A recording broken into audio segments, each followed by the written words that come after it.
Hello, everyone. Welcome back to Iggy's Toy Parade and Soldier Review. This is your host, Iggy. And if you haven't done so already, make sure that you press that subscription button. We need some more recruits for the Iggy Army. And I think if you volunteer, you'll have fun getting Iggy with it. So let's take a look at what we have today. This is things that my brother gave me for Christmas. He had purchased me two packages of Imperial Japanese and two packages of World War II elite Germans. Now, the first up on our block is going to be the Imperial Japanese, which you see here. And this is a fun set. It's got some extras that are pretty cool. And it's was originally manufactured by, sorry, I got my hand caught there. There we go. Is that good? Yeah. Toy Soldiers San Diego. I'll show you that.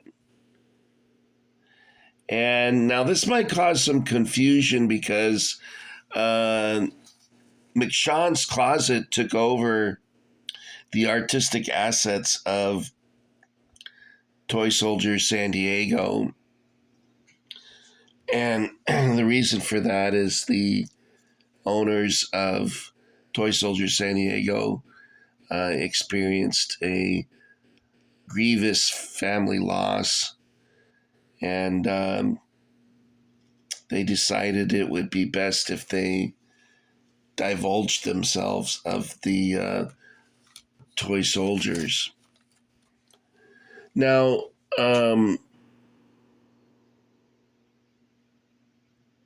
our hearts go out to their family. They were always so much fun to talk to at the West Coaster, and a good-looking family too. Very nice people, very nice. I always enjoyed seeing them when I was there. Now, these Japanese, they all look like they need to star in a movie called Japanese Hot Tub Singapore or something because their bayonets are all bent up and they need to be dipped in hot water. Do you remember those movies from the 70s? Or am I the only deviant in the crowd here? They used to, in high school, we would all pile into the trunk of Bill Duty's car and try and sneak into the drive-in, but we got caught, so we stopped doing that. We weren't as clever as we thought we were. And it's embarrassing when you do something stupid and get caught. It should be embarrassing if you do something stupid and don't get caught, but that's another story. Anyway, did you ever realize that all the girls that starred in those movies, you never saw them again? So if there's any young girls watching this, do not take your top off for a movie you'll never be seen again. Because it would always say, introducing Sandra so-and-so as Trixie, and then the introducing part was like the kiss of death. The only thing that probably could kill the girl's career faster is posing nude for a men's magazine. I don't know why that is, but it just, I guess nobody would take them seriously after that. But these Japanese guys were taken very seriously during World War II, and they need to have their bayonets straightened out. Now, there is a couple of them here that are unaffected by that. Like, for instance, this fella here. I love this figure. Do you remember the old Marx machine gunner in the old Marx Japanese set? This is very, very similar. And I think Britain's Detail has one like that, and Ultimate Soldier, and probably some others as well, such as Airfix. Now, in terms of detail and action poses, I like this set quite well. The only Japanese set that I don't care for too much, believe it or not, is the Airfix one, because usually I'm a big fan of Airfix figures, but they they have them wearing their fatigue caps instead of. They didn't have any helmets on any of them. I think maybe one had a helmet. I'm not sure. It's been so long since I've seen them. But anyway, these figures are great. My favorites would probably be Ultimate Soldier. I really like those quite well. Uh, but it has a nice assortment of attacking poses. I mean, if you are looking for battle action, this is really good. They're all stabbing or firing their rifles or charging. And it's a great assortment. Uh, they didn't waste any plastic on this one, I guess. Now, there is two figures in the set that are really cool, and that's these two that I show right up here in the front.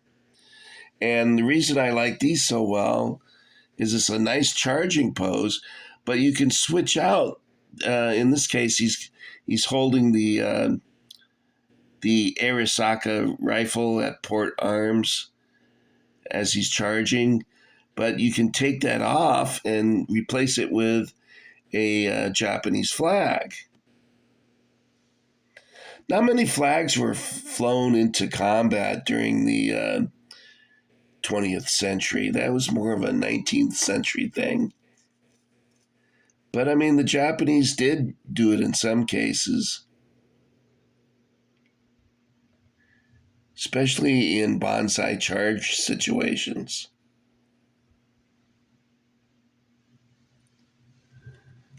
So the helmets have the net, and people that like to collect toy soldiers have always noticed that the equipment for World War II soldiers is very similar to that of World War I. The leather ammunition pouches instead of web gear, although the British had web gear. The Japanese had this leather pouches, and the mess tin, canteen, bread bag, all those things were very similar to World War I. All right, now in my last video, I was checking to make sure it didn't go off again. I went 37 minutes talking about Japanese troops. And I think this time I'm going to cut that back a little bit. But the battery wore down, and so I had to plug it back in again. So let's take a look at the World War II Germans. Now, these are called elite Germans. Oh, you know what? Before I proceed, these Japanese come in a set of 16, and they say Toy Soldier San Diego. I imagine in the future they will say McShawn's Closet. And here's the header card for the Japanese. As you can see there. And then on the back of the header card, it gives you information how you can order more. Their phone number is 615-476-9035. And they're based out of Tennessee. Okay, so now the German elite that we see here, these are done by McShawn's Closet, and I imagine they'll switch over to from Toy Soldier San Diego eventually. And it's the same address for those. Let me double check though. Phone number 615-476-9035.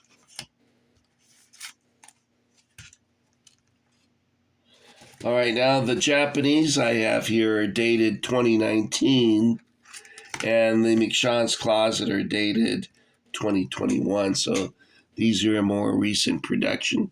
Perhaps that's why they have the card switch over already on the header card. And this is for their elite troops. Now, the first thing that you'll notice is the soldier here holding the Panzerfaust. What's interesting about the Panzerfaust is usually we see it in the same size. It's a rocket propelled rocket propelled projectile, very effective at close ranges against armor, and dangerous too. If you were standing near the back of that when it was launched, you would probably get a little toasty. But it had quite a kick to it, and was, like I mentioned a second ago, it had various sizes that you could get. The most common side was carried by the Volkssturm, and they carried a similar size in most combat situations. My friend Doug, his grandfather used to find them out in the woods near their village, and they were all over the place. He said they were just sitting around on the ground. The troops would retreat or surrender, throw down their weapons, and can you imagine being a 12-year-old boy and finding a Panzerfaust? I'm not the most sensible person in the world, but as a kid, I know definitely I would have blown up somebody's construction outhouse with it. Probably end up in jail or something. Anyway, we also have a soldier holding an MG42. Now, I didn't realize this when I first opened the setup. I thought that he was trying to be Rambo or something. And the reason for that is the machine gun set is 2 figures, and I thought it was just one. I thought it was, let's see, let's take this one from up here. And he's holding an MG42 like Rambo, getting his first blood out in the forest there. You'll notice that he's got the ankle boots on, and the reason for that is in 1944, the Germans introduced new uniforms, and those included uniforms that were similar in cut to the British uniform, and also introduced at that time the ankle boot. So, and the reason for that is cost savings. It was hard for the Germans to produce leather and cotton and wool at that stage of the war.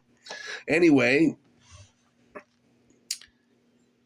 here's that same figure with a belt in it. It looks like he's holding a crossbow.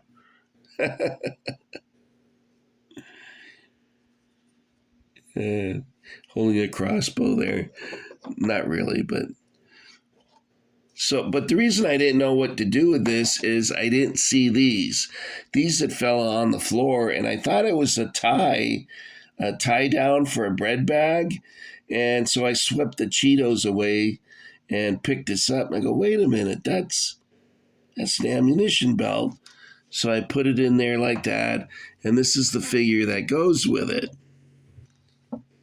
Now he's holding an MP40 on his back, and he's directing fire for his, and you can see at his feet, you can see at his feet he has an ammunition box that's open, and he's holding the belt. And that's a very handsome set, friends. I really like that a lot. Let me see if I can move the light a little bit so you can get a frontal, get the full Monty there. There we are.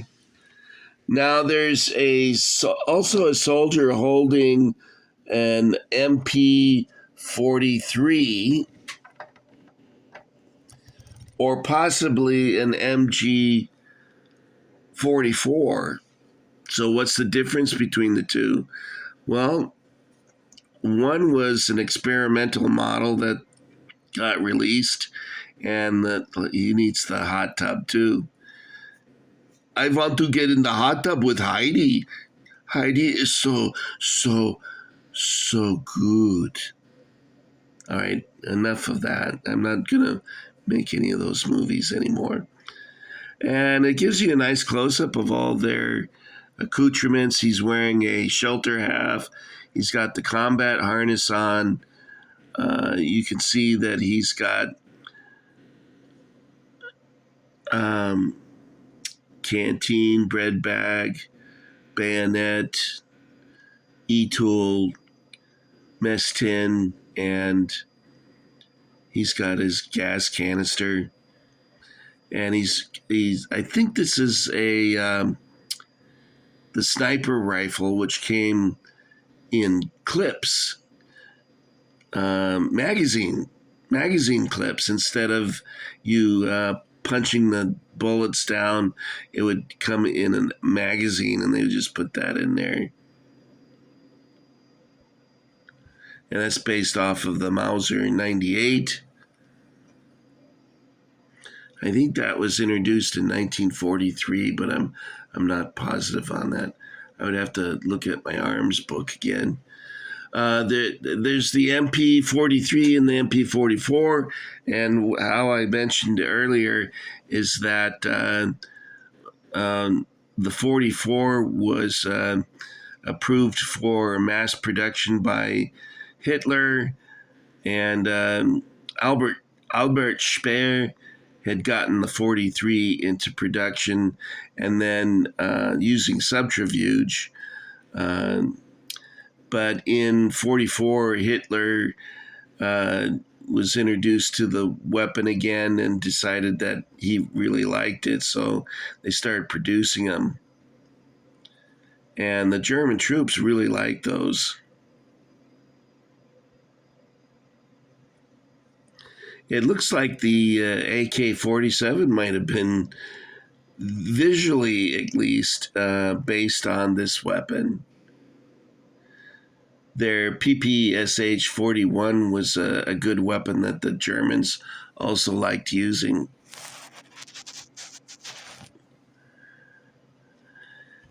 So they show the Panzerfaust, but no Panzerschreck, which is somewhat disappointing. I do like the machine gun team, though. Now, German squads would have a machine gun team, and in their tactics, the machine gunner would come up, find a position, and lay down fire as troops on his right flank or left flank, or both, depending on how many men they had, would then advance. And then the men that advanced would secure a position for the machine gun to deploy once more. And that's how they would sort of leapfrog into advancing. All right, guys, that's it. All I've got for you. These figures, of course, are marked on the bottom, which I always like because it helps you in the future identify these figures if they ever get separated.